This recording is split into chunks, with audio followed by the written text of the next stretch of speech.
when I was exploring becoming a therapist, there's someone who is a friend of mine, a guy called Mark Atkinson. He's a medical doctor. And Mark and I were, I said, come on, let's go for a walk. And I'll never forget, we're down in this place, beautiful gardens outside, way down in the south, just outside of London. His young daughter, she was very young then, we were walking around, and that was when Mark said, well, a therapy, but have you thought about training as a coach? And I hadn't really, it just hadn't occurred. And when I looked at the difference between the modalities, much as I really love, I've really appreciated the therapists I've worked with. And I thought, actually, I think being a coach is a better fit for me. Can you elaborate a little more on what you found as the differences, the main differences between, say, psychotherapy versus coaching, and why you gravitated more towards coaching?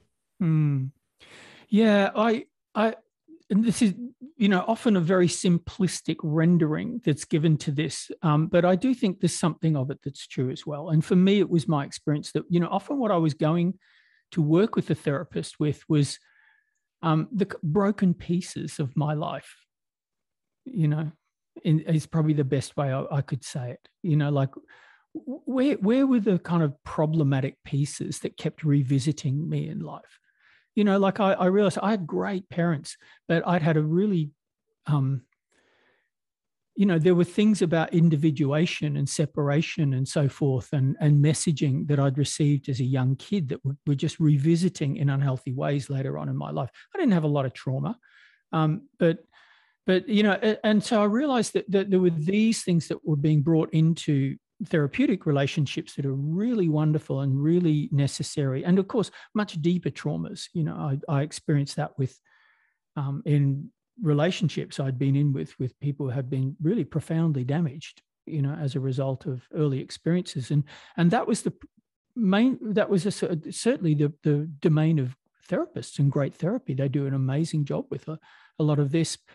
And yet with the coaches, and certainly the coach that I started working with, it was very much about, so where are you now? And what is it you would like to be? What is it do you think needs to be developed? What is it you think needs to be worked on? Where do you think you need to go to help get that? And I realized it was that, not entirely clear. I don't want to say this is exactly the way it works. This is modalities of therapy that I now realize can work very similar to coaching.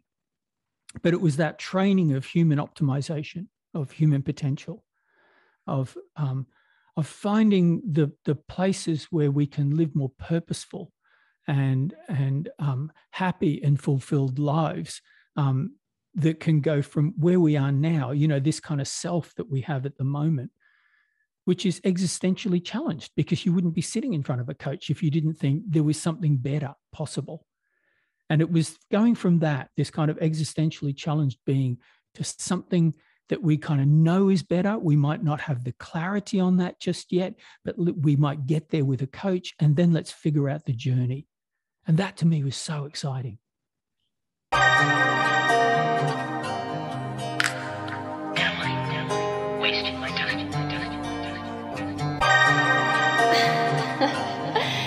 You just can't help yourself, can